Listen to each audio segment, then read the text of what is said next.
Hello everyone, Kent Bressler here. I want to welcome you to Kent's Kidney Stories.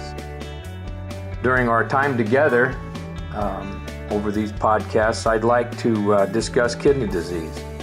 I'd like to tell you about my journey as a transplant patient, but also talk about dialysis, kidney donation, and just about anything else that might be of interest. Kent's Kidney Stories, a podcast endorsed and sponsored by kidneysolutions.org.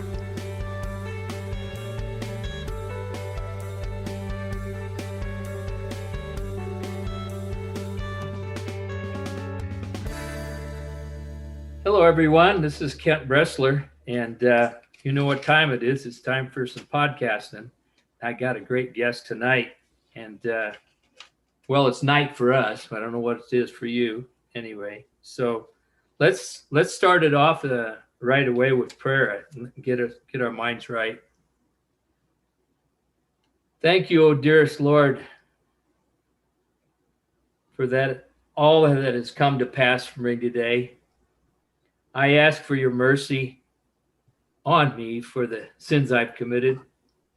I seek your peace, and for all those who are suffering, I seek peace also. I ask this all in your name. Amen. Okay, so the podcast I'm going to do today is very special. I really don't even know how to introduce it. I met this gal just a very short while ago.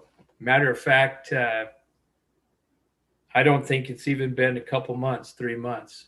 And we're together on Goldfinch Bio, the patient advisory committee together. That's how I met her. She has probably, in my opinion, the most endearing story. And I want to just get right to it. I'm not going to pull any punches here. She has something to share with you, and I want you to listen very carefully, because whatever she's going to talk about is going to come directly from her heart. I know her that well now. So Jill Hammonds, welcome. Thank you for having me, Kent. Listen, I have to ask you this because I've never asked it. I have to ask you about your family. In all honesty, how old you are and your family and your family background. I don't know a thing about that. Sure. So I'm 30. I wish. I'm 43, not 34. I'm 43, and I'm married with one little boy who's 6. And we're lucky to have both my parents and my sisters here in town, as well as my husband's parents in town. So we're very lucky to have lots of support for our son, which is very nice. Okay, 43, with a husband and child, and you have kidney disease. I have had kidney disease for 30 years, FSGS. FSGS. And yep. It's been a real journey for you. Of course, you know. Yeah. Tell us a little bit about your early diagnosis. When were you actually diagnosed, and how did that all come about? Yeah, so I was 14. So about 30 years ago, I was diagnosed. And it all started when I woke up one morning and my face was really swollen. My eyes were almost swollen shut. My face was really puffy. And so we went to my pediatrician at the time, and they checked my urine, and I was spilling a lot of protein. And so he pretty quickly referred me to a pediatric nephrologist, and, then they do a biopsy, and they were able to then diagnose me with minimal change disease. And then they said nephrotic syndrome. And then somewhere along the last 30 years, not too far after I was first diagnosed, it changed to FSGS. And for me, I was 14. I was in 8th grade. We had just moved here, so I was having a lot to adjust to and had no idea this would end up being a lifelong I don't even know what word to say sometimes. Lifelong Journey. trauma, Yeah. journey, Yeah. lots Chaos. of different words. Yeah, chaos, of course. Yeah. And Yeah. that's amazing, because we've met several people in our group here lately that it started with kidney disease in kids, Yeah. and teens, and you really don't get a chance to grow up, do you? You No. do. You don't get it. You don't get a mental chance to grow up. Physically, you have to, but Yeah. you're already faced with a lot of problems, Mhm. right? I think I was stunted socially, emotionally, in many ways, because all of a sudden all my focus went towards this and this illness, and it was very consuming.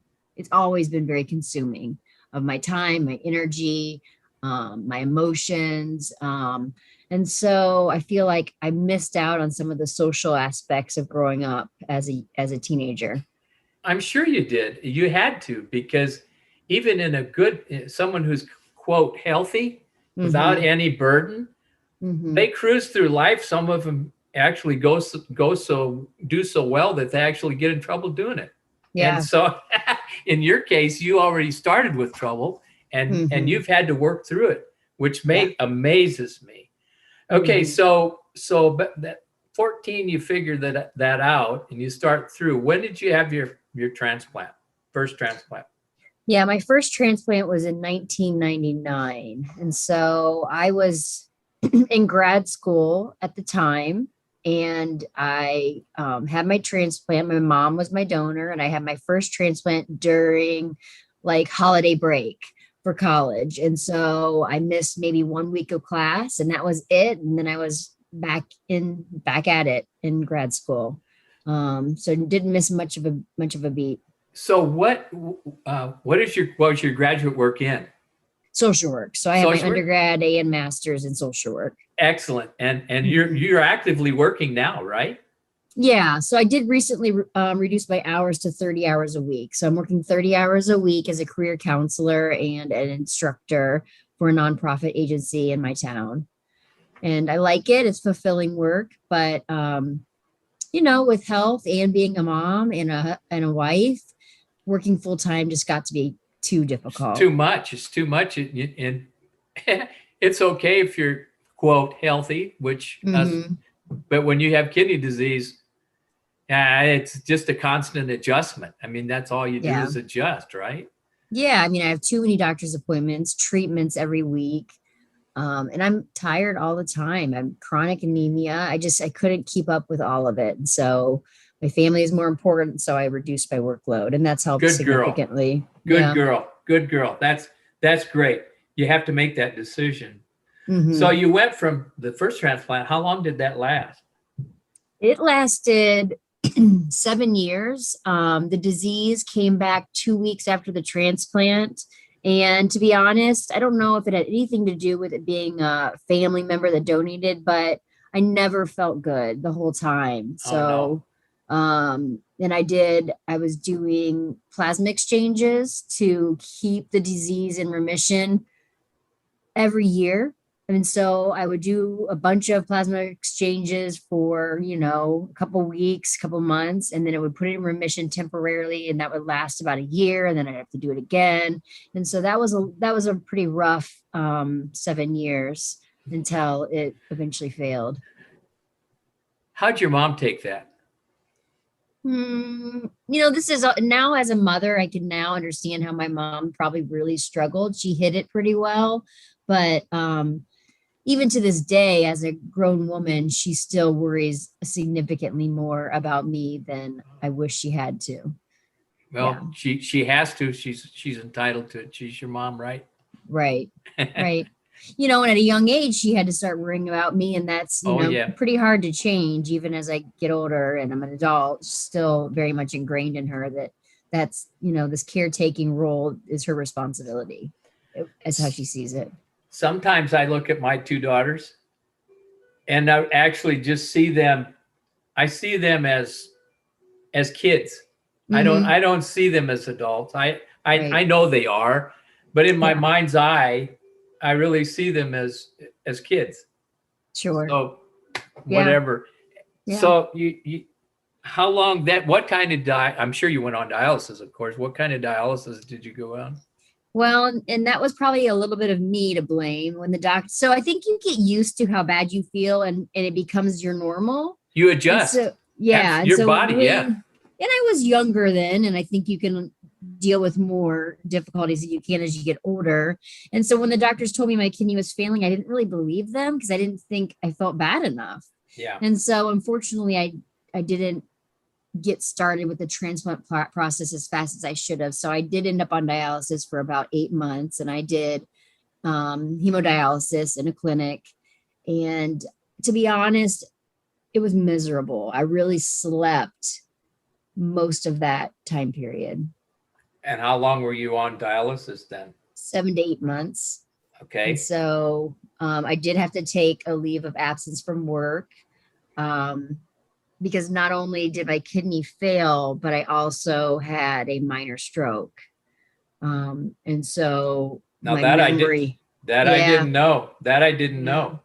Yeah, I had a TIA, which at first the doctors didn't think that I was in kidney failure.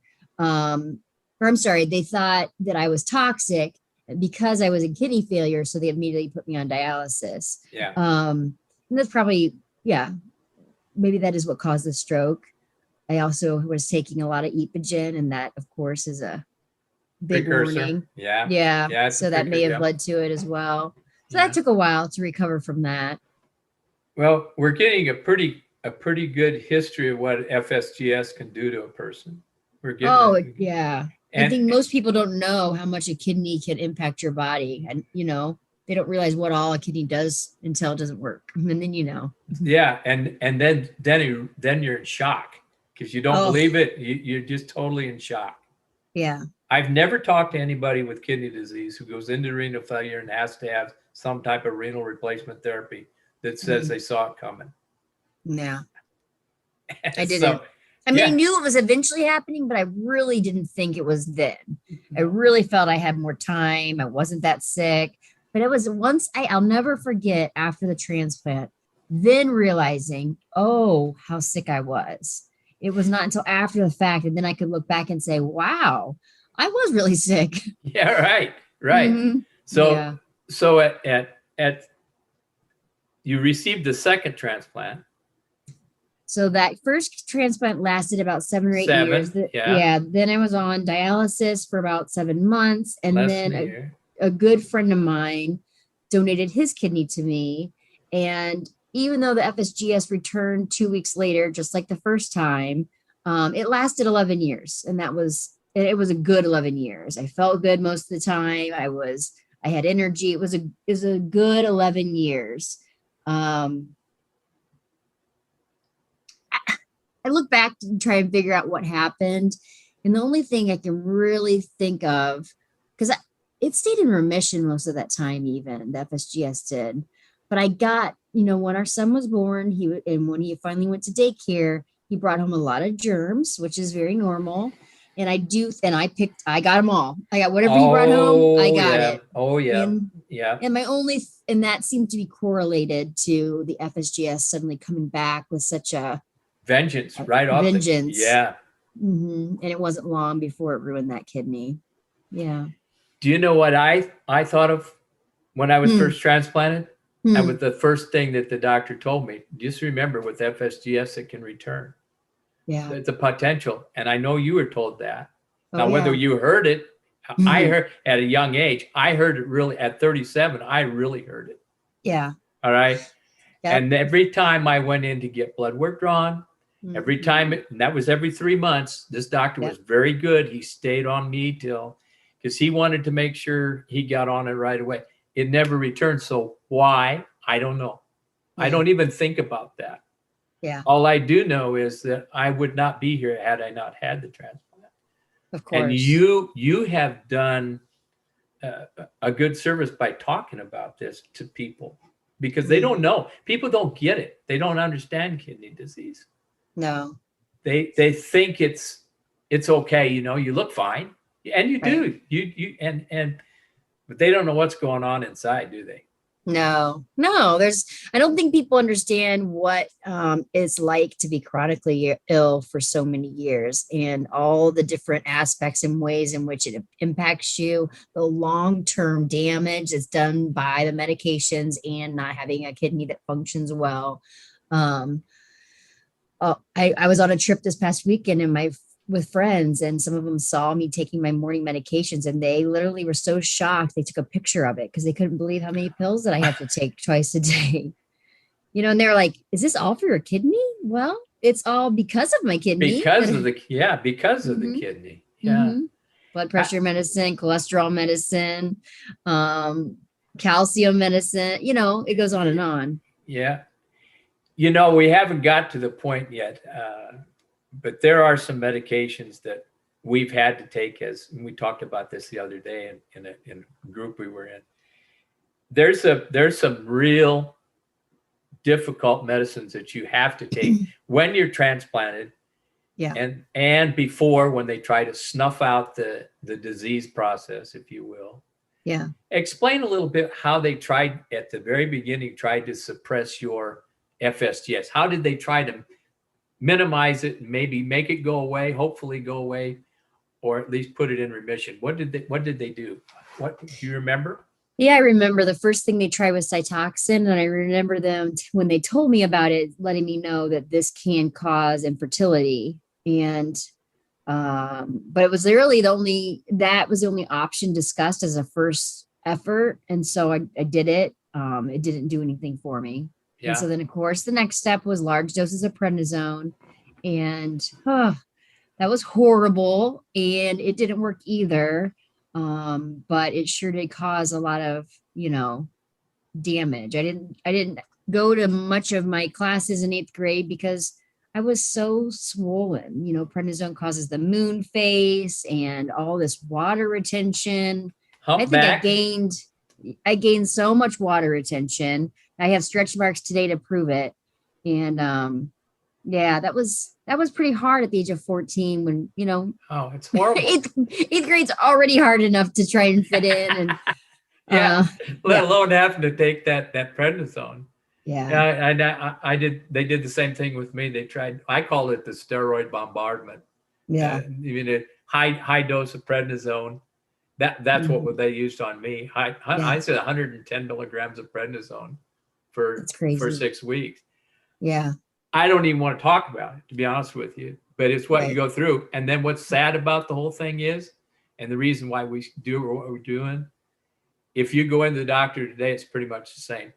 It is. My doctor, in fact, just a couple months ago said that exact thing to me, that when he started this, in this practice years ago, there's not much that's changed in regards to what they do. And I mean, that's really disheartening. Sure, it is. I'm not sure if that speaks to kidney disease, why it's not more of a focus in research. I see that it is becoming more of a focus, thank goodness. But for so many years, for it to not be important, it's hard for me to understand. I think a general consensus is it's, quote, rare. Mm-hmm. We don't throw money at rare diseases. Right. Not that many people involved, but the poor people that have it, like you and I, it's a constant threat. It's a constant worry. And I tell you what, when you're on long-term steroids and when you're on long-term immunosuppressives, it takes its toll. Thank God I'm on them, but it's horrible. It's a necessary evil, I guess. But I will say, I feel like I've talked to so many people that have told me that they're steroid resistant and that prednisone didn't work for them. And so I start to wonder then, why is it being used so much? Because it seems like a majority of people that have tried it, it didn't work for them. Well, I don't know how they decide what steroid resistant is. I never liked it. It hurt me a lot over the long haul, but I wasn't resistant to it. I could take it. Didn't raise my blood pressure, didn't give me heart palpitations or whatever, but long term it's damaged me internally. I know it has. I've had ruptures. Me too. Yeah, and I don't even want to go into how many things it's caused, but it was, like you said, I think it is a necessary evil. But because I wouldn't be here, and a lot of people would not be here. You're right. And that's just the way it goes. But Mhm. I think a lot of people just don't understand. Consequently, the doctors don't either. They Yeah. say, I'm not taking you off of that. There's no No. way. There's Right. no way am I going to rock the boat. Right. You go find another doctor. If he wants to take you off your meds, I did Mhm. explore that. And I'm sure Did you you? did too. Yeah. Hmm. I wanted Yeah. off it. But Oh yeah. I'm down yeah, to as low as I can go right now, and that's 2.5 milligrams a day. and I'm on 5. And Yeah. I don't want to go any farther because I understand the consequences now after 30 some years being on it, 40. Yeah. Yeah. That you have Addison's crisis, you go the other way, you could die. Yeah. You could die. Yeah. So, okay, so we got through 2, buddy. We got Hmm. through 2. And then after the second one failed, tell me what happened. Yeah. After the second one failed, I was much more alert to what the doctors were telling me. So I didn't, make the mistake again of not believing them and waiting too long. And so, started looking for possible donor again. And I have to say, I've been extremely blessed to have 3 live donors. I Oh my can't God. say, I mean, people have been very giving to me, and I am blessed by that. And so, my youngest sister I had probably 5 or 6 people tested for this last transplant. My younger sister and another person both approved.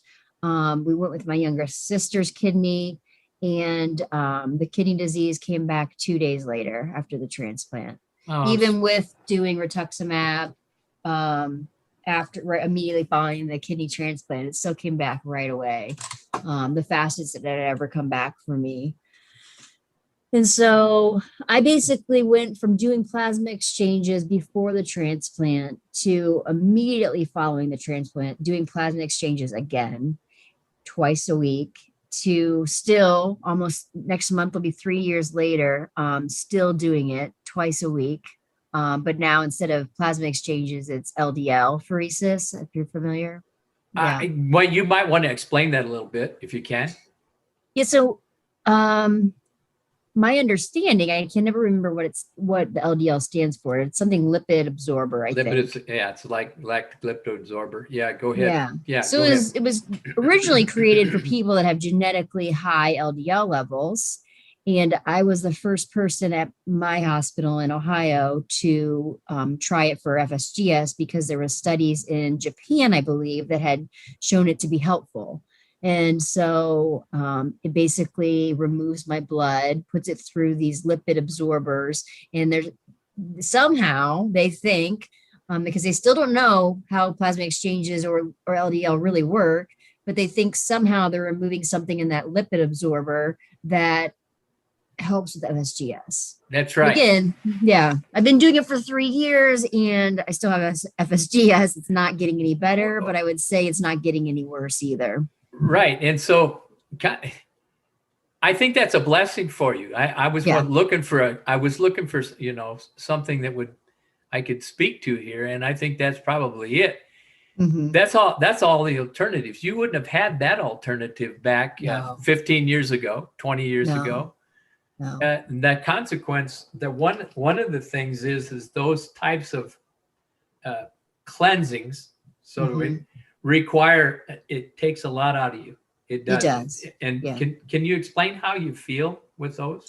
So it's interesting. I can compare the two, and with plasma exchanges, it definitely made me feel much more tired. It pulled out so many other good factors along with whatever they thought they were trying to pull out with the plasma exchanges in regards to FSGS. But it reduces your red blood cells, so I was extremely anemic. And very fatigued. I lost a lot of weight, which I really can't afford to do. It made me not feel well. Now, luckily, LDL is much more selective in what it's removing, so it doesn't impact my red blood cells. It's not taking out other good things, so that's helpful. I don't really feel too different. I think that it still makes me tired. I think it's still, even though you're laying there for a couple hours, it's still taking your blood out, putting it through a machine and giving it back to you. Yeah. It's still, it still is tiring. Yeah, I agree. And I think that's one of the things, if you talk to people who have kidney disease, whether they've had a transplant or they're new or they've been on dialysis, that fatigue level is always there. Yeah. I don't care if you've had, I don't even know transplant patients. I experience it where I very seldom can go an entire day full bore. Mm-hmm. And that has a little bit to do with my age too. But Mm-hmm. I'm saying that fatigue is there with kidney disease. Oh, for sure. And there's no doubt in my mind it hits everybody. And it's Yeah. because of that blood situation. The Mm-hmm. lower your blood counts, your RBCs, your hemoglobin gets lower, and it may Yeah. creep down there. Your body will adjust every time. It just gets used to a lower and a lower level Yeah. until you cannot go anymore. Yeah. And that's really what is the shame of all of this. Mm-hmm. So I still struggle with balancing my lifestyle. So oh yeah. even like after going on a trip for a weekend with some friends, I'm still recovering from that because I didn't get as much sleep as I normally get. I was walking like 8 miles a day and I'm not used to that. So now I'm kind of paying for it. And I always do when I kind of push myself to keep going. Yep. And that's what you do. You hit it right on the head. You always push yourself Mm-hmm. because you want to, quote, be normal, right? Yeah. You really, really want to be normal. Mm-hmm. And you see everybody else doing it and you really want to do it regardless of your age. It impacts every form of life there is, and everything. Kidney disease just hammers you. It does. It totally hammers does. you, and Mm-hmm. I can't think of one good thing about it. I've No, had I a whole can't. life. I have a whole lifetime I've spent with it. Can you Yeah. think of anything that's good about it? No, I mean, I've met some good people along the way in regards to nurses and doctors, and I'm friends with some of the nurses I've had in the past to this day. But besides those relationships, this has been a lot of heartache, to be Oh, honest. yep. And if you don't have the right attitude to Mhm. overcome that, you succumb to it. Oh, and I have before. I'm doing really well right now, but I have had times of deep depression and anxiety. I was consumed for a few months about about death because I'm not eligible for another kidney, nor did I know that I would do it anyways because there's nothing new to treat the FSGS that's inevitably would come back. So I know I'm looking at lifetime of dialysis at some point, and that's really scares me deeply. So let's explore that a little bit. You're looking, quote, as you just said, a lifetime of dialysis. Mm-hmm. And we know of lots of people that go for a long time on dialysis. Again, it's all in how well you can take care of yourself, right? Right. So how do you view that? What do you think about when it comes to the dialysis part of it? I know you got to do it. So Yeah. what is it that scares you the most? I mean, I had a really horrible experience when I did in clinic hemodialysis, and so I would never do that again. So I think then that means learning how to do hemodialysis from home, and that scares me because I did end up getting a fistula after years of being told I needed to get one. I finally did it, and that's what's used for my current LDL treatments. But someone else with professional experience is sticking my fistula twice a week, and I don't feel really confident about doing that myself at home, but I know that I will not spend days, hours in a clinic ever again. That is significant, Jill. Mm-hmm. That is significant because everybody's faced with that when they get into renal failure. They've got to make that decision. Hopefully, you get to people that can get transplanted before that, but there are people, and I don't know what the numbers are here, the people that reject their organs over time, but we know it's very high in FSGS. But what's the alternative? Right. I mean, I don't know how much movement there is in that world of artificial kidneys. I feel like I get a lot of conflicting information about it. And so I keep, throughout this whole journey, there's this theme of maintaining hope that this kidney is going to work, or this medication is going to work, or this is going to be different. And it's never proven to be so for me. But I keep hoping. So my next hope is that the artificial kidney will be an option someday. And hopefully, selfishly for me, I hope before dialysis is needed. But I still face that reality. Hopefully. I'm going to pray for that. I'm going to pray for that for you, because I did it. I don't know if you can see over. We're doing this on Zoom, so we're seeing each other. Yeah. I know if you notice this person's head right here, to my right. Yeah. He was in the same position you were in. Okay. Mm-hmm. Same position. I knew him very well. All right. Yeah. And he had the same attitude as you have. So you're going the right direction. All right. Mm-hmm. I don't know what to say to you other than I'm going to pray really hard for you. I think the world of you. You've just become you've become a good friend in a very short period of time, and I'm not going to lose you. I want to be there for you in any way I can. Thanks. Okay? I appreciate that. Yeah. And tell me about your son. My 6-year-old. Yeah. He is just our blessing. I did not have him naturally. Obviously, I could not risk. We consulted with many doctors, even going all the way to the Mayo Clinic, to see if that was a possibility for me to carry a child, and it wasn't. And so we had him, in alternative ways. But he is the biggest blessing in my life. And I think for me, the anxiety of dialysis really comes back to my fear of not being able to be here for him. I was older when we, had him, and that's my biggest form of reason for anxiety, I think, is this fear. And I know I can't control it by worrying, and so I try really hard to let it go and enjoy each day. But that creeps in every once in a while. It's hard not to. Why would you expect it not to? I mean, that's that's normal. That's going to happen to you. Yeah. And it creeps into people who, quote, don't have kidney disease. They're overcome with it. But you've adapted some really good coping mechanisms. Could you share a couple of those with us? Is there anything particular that you really use to stay, I guess, what do you use? Sane? Yeah. I mean, I think one of the biggest things for me that has been hard for me, because I don't want to ask for help, but has come, in this stage in life, I've just come to terms with it. And so I have lots of family and my husband, and I can ask for help when I need it.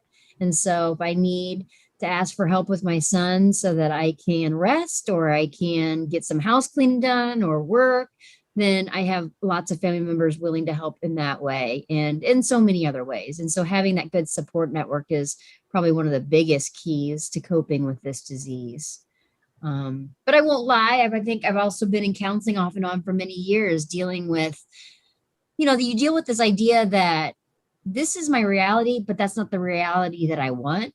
And so how do I come to terms with that, and change my perspective and not constantly fight against this reality that just is, even though it's not what I want. And so really trying to figure out, okay, I need to come to terms with this, and what's the best way I can move forward.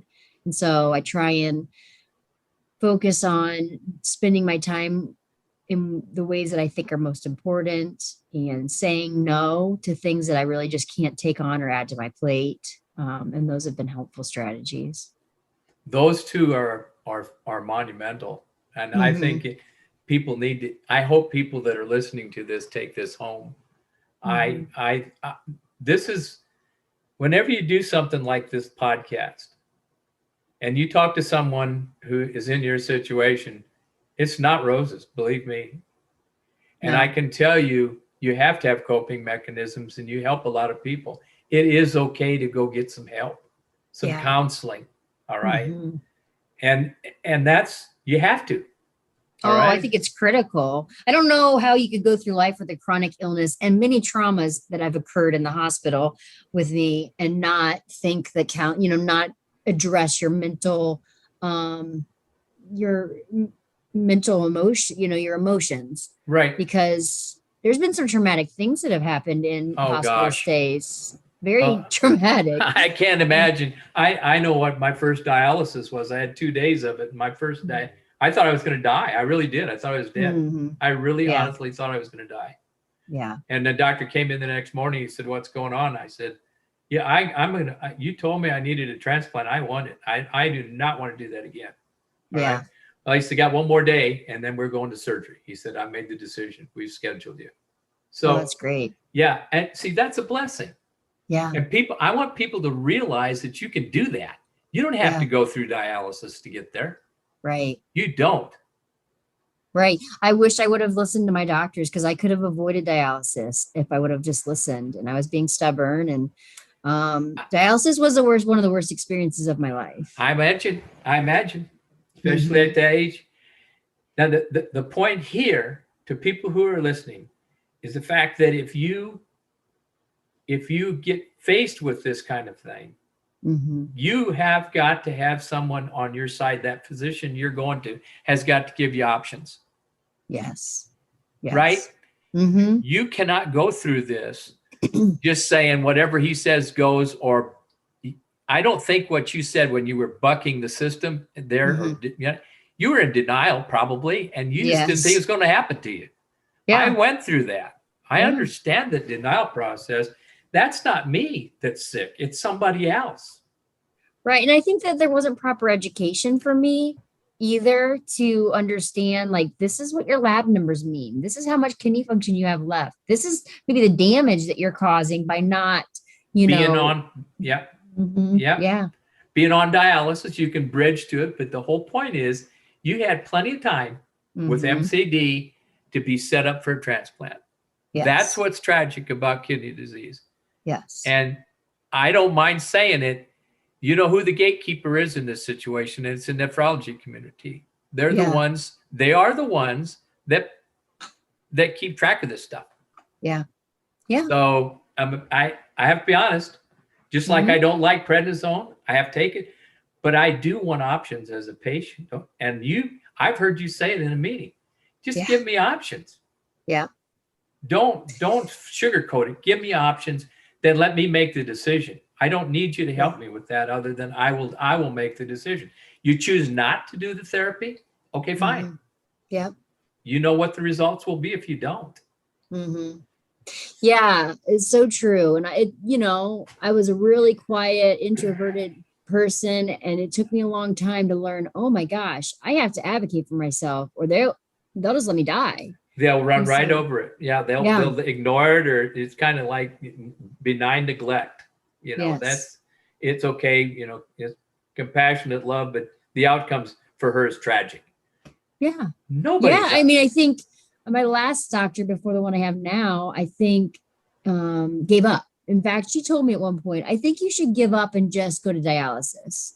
And this was only maybe a year into my kidney, my third transplant. And I looked at her and said, what? I'm not giving up anytime. Like, that's not an option for me. No, she quickly changed her tune, and then she switched me to a different doctor. Yeah. She was a new doctor, and I think she just felt in over her head, not knowing what to do with this recurrent FSGS. I wouldn't know what to do. Yeah, I don't think most doctors know what to do. I don't think so either. If you talk to a physician, an internal medicine doctor, and he's going to get called into the emergency room, the worst case scenario for him is to have a dialysis patient show up. Yeah. Or or a transplant patient. Oh my God. The first call goes to the nephrologist. Get that nephrologist in here. Internal medicine docs, Yeah. Oh yeah. You just don't know. They don't know what to do. And the sad truth that you and I have talked about before is that there is no options. That's the problem. No. I mean, for a long, long time, up until recently, I've lived with this idea that I will try anything out there that they say might help. Yeah. And I did. I've tried anything that became eligible with a possible chance. And I think Acthar gel was the last one where I said, I'm not. Yeah, you mentioned that the other day. Doing this again. Yeah. There are horrible side effects. Yeah. There are limits, and everything that we do, everything we put in our mouth has side effects. Yes. I'm talking from a standpoint of some pretty bad side effects. Yeah. But you tolerate it because medications are adjusted and all that. And you have to have those medications or you reject your kidney. You've been through rejection. It's no fun. Yeah. Yeah. But now I think I'm much more eyes open in regards to really looking at and researching what are the side effects of medications. Absolutely. Because it was interesting. And I think doctors have such differing opinions on medications. You know, my previous doctor prescribed Acthar gel. It was horrible. And I kept questioning her, well, I've never been responding to prednisone, so why are you prescribing me Acthar gel? And she, tried to explain that somehow it was going to be different. It wasn't different. It naturally increased the amount of prednisone that my body created. Yeah. Once it got high enough, I had all the same symptoms, which were terrible. I will tell you that each time I was on prednisone, I became more and more sensitive to it, and the reactions were much worse. I mean, so I would never do Acthar gel or high doses of prednisone again. No, I won't. You can't. No, it's You no won't. longer an You won't do option. it. No, that you had the option. You chose it. Didn't work, so you're not going to go back. And I've tried it enough times to know my body, it doesn't help. So I will not do it again. Yeah. So that's very important. I want people to remember that. You're the boss. Yeah. Right? You're the boss. Mm-hmm. Your body makes adjustments. When you're sick, you really don't even realize how sick you are. But every day you get worse. Every day it progresses. So you have to make that decision, what you're going to do. Yeah. So I don't know what else to ask you. I'm just like I'm amazed, number one, but I'm real happy to have you as a friend. I want you to know that. Well, thank you.